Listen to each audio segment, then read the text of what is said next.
अस्सलाम वालेकुम। उम्मीद करता हूँ आप सब ठीक होंगे। तो आज पे पढ़ना अब एंशंट हिस्ट्री ऑफ इंडिया, यानी कि एंशंट मतलब ओल्ड, इंडिया मतलब ये रोजान शू, यानी कि कंट्री, और हिस्ट्री मतलब द स्टडी ऑफ पास्ट, यानी कि history tells us about the past. तो शुरू करो इस हिस्टोरिकल सोर्स पे। हिस्टोरिकल मतलब उस कह चीज़ इस हिस्ट्री रिलेटेड तथ one historical. Like for example Kashmir में जगह तथ वन बुरसों। तो सोर्सेस मतलब क्या गई एविडेंसेस, यानी कि सबूत यम पास्ट किस बारे में मिले हम मदद कर हिस्ट्री कॉन्स्ट्रक्ट करनस। तो हिस्टोरिकल सोर्सेस गई तम सोर्सेस यम पास्ट किस बारे में बेसिकली इंफॉर्मेशन दिन। यम हिस्टोरिकल सोर्सेस आमत बेसिकली दोन पार्टन में डिवाइड करना, लिटरेरी सोर्सेस तो आर्कियोलॉजिकल सोर्सेस। तो वो गो लिटरेरी सोर्सेस गई क्या।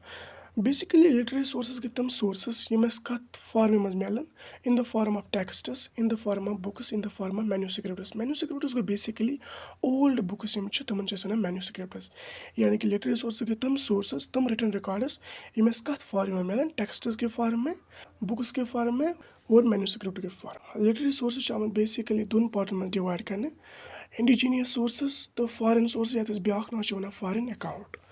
तो इंडिजीनियस सोर्सेस क्या गई, इंडिजीनियस सोर्सेस गई तम सोर्सेस यम बेसिकली लिखना आमत इंडिया से मज, यानी कि तम सोर्सेस यम इंडिया से मज आए लिखना, यानी कमो लिख तम इंडिक लूक यम अमो लिख तम। तो they are called indigenous sources. तो क्या गए वे इंडिजीनियस सोर्सेस, तम सोर्सेस यम इंडिया मज आए लिखना, कमो लिख तम इंडिया के लूको लिख तम, तमन sources one indigenous source. Foreign sources तो फॉरेन अकाउंट क्या गो, फॉरेन सोर्सेस या वन तो फॉरेन अकाउंट। तो फॉरेन सोर्सेस के तम सोर्सेस यम निबरिम लोग आए और, यानी कि जो बाहर के जो कंट्रीज़ हैं, वो जो लोग यहाँ पर आए, इंडिया में आए, उन्होंने जो सोर्सेज लिखे हैं, उन्होंने जो रिटन बुक्स लिखे हैं यहाँ पर, उन्होंने जो टेक्स्ट्स लिखे हैं यहाँ पर, उनको बोलते हैं फॉरेन सोर्स या फॉरेन अकाउंट। इंडिजिनस सोर्सेज को बेसिकली फर्दर डिवाइड किया गया है रिलीजियस टेक्स्ट्स में और सेकुलर टेक्स्ट। तो रिलीजियस टेक्स्ट्स बेसिकली इंक्लूड करा Brahmi Hindu texts, Buddhist texts and Jain texts. तो सेकुलर टेक्स्ट्स के तम टेक्स्ट्स यम मजहबस रिलेटेड कहें, यानी कि यम मजहबस रिलेटेड कहें। It includes historical texts, semi historical texts, biographical texts. Basically religious text में टेक्स्ट ब्राह्मी हिंदू टेक्स्ट्स ये जो चीज़ करान इंक्लूड।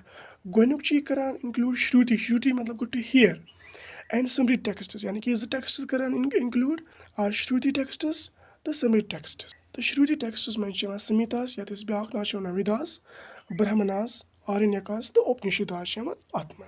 समृद्ध टेक्स्ट्स क्या गई, वेदनकस या तो सूत्रास, यथ मज स्मृतिस, एपिक्स, एपिक्स मज रामायण, महाभारत तो पुराना। बेसिकली यम समृद्ध टेक्स्ट्स हम कत बारस में लिखित, हम लिखित लॉ के बारे में, रिलीजियस के बारे में, सोशल एंड इकोनॉमी लाइफ के बारे में, तो दामा और ड्यूटीज़ के बारे में। तो अम पे वुचान 4 संहितास यमन ब्याक नाम वन विदास।